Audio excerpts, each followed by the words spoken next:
느헤미야 8장 15절에서 17절까지입니다. 같이 읽겠습니다. 또 일러스되 모든 성읍과 예루살렘에 공포하여 이르기를 너희는 산에 가서 감람나무 가지와 들감람나무 가지와 화석류 나무 가지와 종려나무 가지와 기타 무성한 나무 가지를 가져다가 기록한 바를 따라 초막을 지으라 하라 한지라. 백성이 이에 나가서 나뭇가지를 가져다가 혹은 지붕 위에 혹은 뜰 안에 혹은 하나님의 전뜰에 혹은 숨은 광장에 혹은 에브라임 문 광장에 초막을 짓되 사로잡혔다가 돌아온 회중이 다 초막을 짓고 그 안에서 거하니 눈의 아들 여호수아 때로부터 그날까지 이스라엘 자손이 이같이 행한 일이 없었으므로 이에 크게 기뻐하며. 아멘.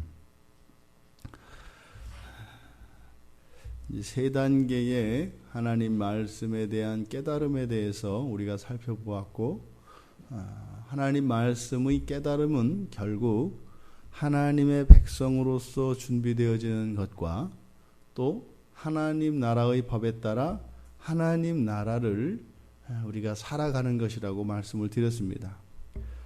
그래서 이제 초막절 절기를 이스라엘 백성들이 지키게 되는데, 먼저 15절에서부터 16절까지 초막을 짓는 장면이 나오고 있습니다. 그런데 이 초막절에 대한 이 규례가 나와 있는 레위기 23장 40절에서 하나님께서 모세에게 가르쳐 주셨던 그 초막율법, 그 율법에 더해진 것을 우리가 보게 됩니다. 지금 감람나무, 들감람나무, 그리고 화석류나무, 이것은 레위기에서 모세에게 가르쳐 준 율법 안에 규정되지 않은, 즉 추가된 나무들입니다.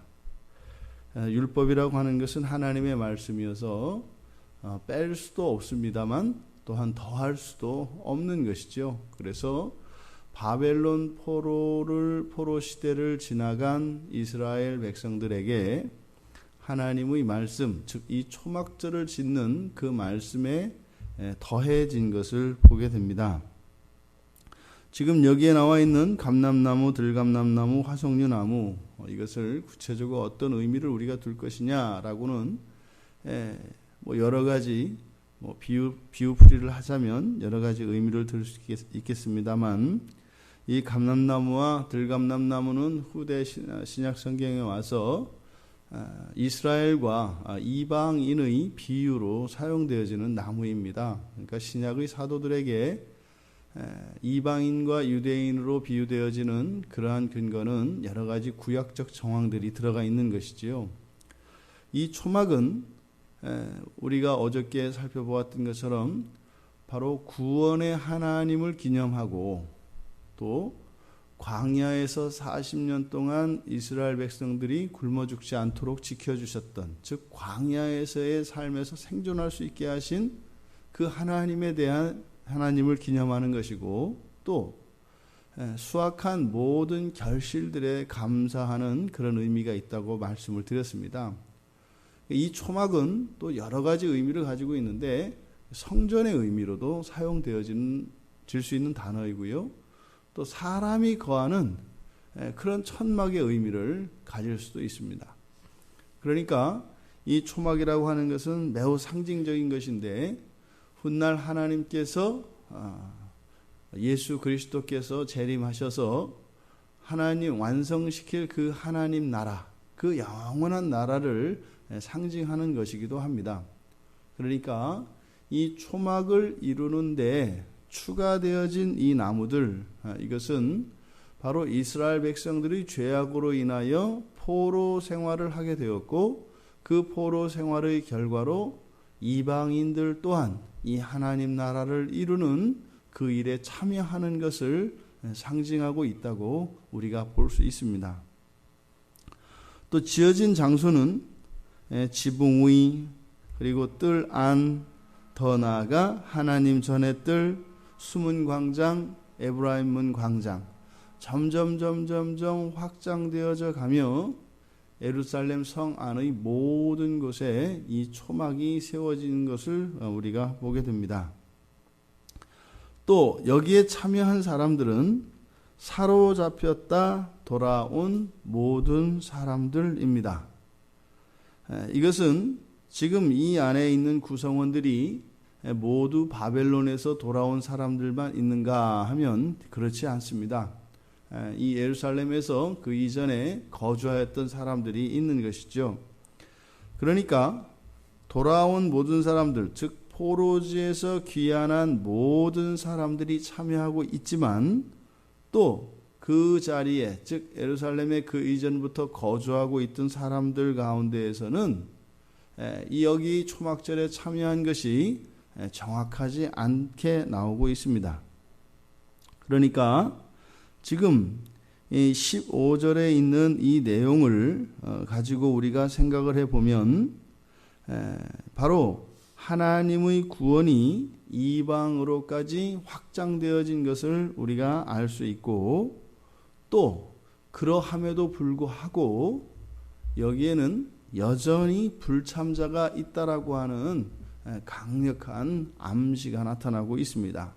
돌아온 자들 모두 다라고 하는 표현은 돌아오지 않은, 즉 그 자리에 있던 자들 중에는 참여하지 않은 것에 대한 가능성을 닫아놓고 있지 않기 때문입니다.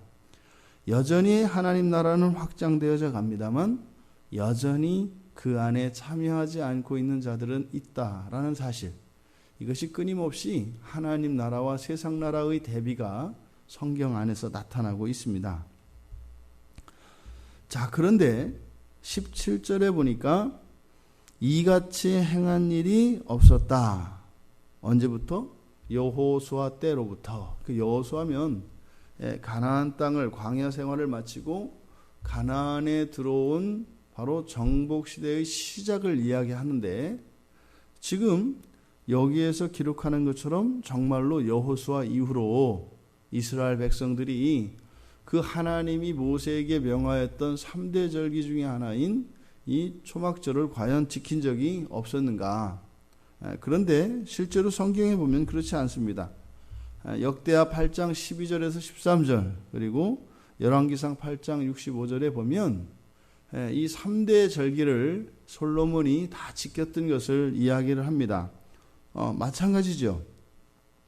그러니 이 초막절 당연히 지켰던 거죠. 또 우리가 느헤미야 앞서서 바로 에스라 때 3장 3절에서 4절을 보면 그때도 이스라엘 백성들이 돌아와서 초막절을 지켜서 번제를 매일 드렸다라고 하는 보도가 있었습니다.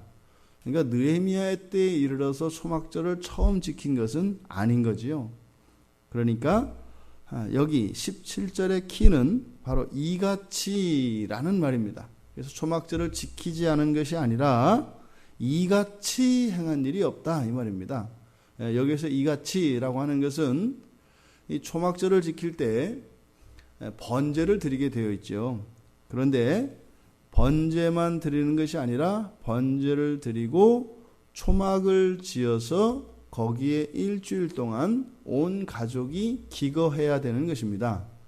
그러니까 솔로몬 때도 초막절을 지켰는데 그때 번제를 드린 사실은 기록되어 있는데 초막을 짓고 거기에서 백성들이 거한지, 또 지금 여기에서처럼 모든 사람은 아니지만 어찌하였든 포로지에서 돌아온 회중이 다 초막을 짓고 지켰다고 하지 않습니까? 여기에서처럼 이렇게 대규모로 초막절을 지킨 그런 적은 없었다라고 우리가 이해를 하는 것이 성경에 나와 있는 다른 기록들과 상충되지 않는 것 같습니다. 그러니까 그 이전까지는 초막절 규례는 지키기는 지켰대 온전히 지키지 못하였다는 것, 그리고 지키기는 지키되 모두 다가 아니라 규모문에 있어서 일부의 사람들만 초막절을 지켰던 것으로 우리는 알 수 있다 이 말입니다. 이같이 행한 일이 없었으므로 크게 기뻐하였다. 바로 지금 이들이 크게 기뻐한 이유는 하나님의 말씀을 더욱 온전히 지켰기 때문에 이들이 기뻐한 것입니다. 생각해 보십시오. 그 구약의 백성도 그 율법의 저주 아래 있으면서도 이들이 크게 기뻐하였다라고 하는 이 보도, 이것은 구약의 백성들에게도 감당할 수 없는 율법의 멍에를 지고 있었던 이스라엘 백성들도 언뜻이나마 그 하나님의 말씀을 지켜 순종함으로써 이들이 기쁨을 누릴 수 있었던 것을 성경 곳곳에서 우리가 찾아볼 수 있습니다. 그러면 하물며 이 구약의 백성들도 그 하나님의 말씀을 지킴으로써 그런 기쁨을 누릴 수 있었다면, 하물며 그 모든 하나님의 말씀, 그 모든 율법을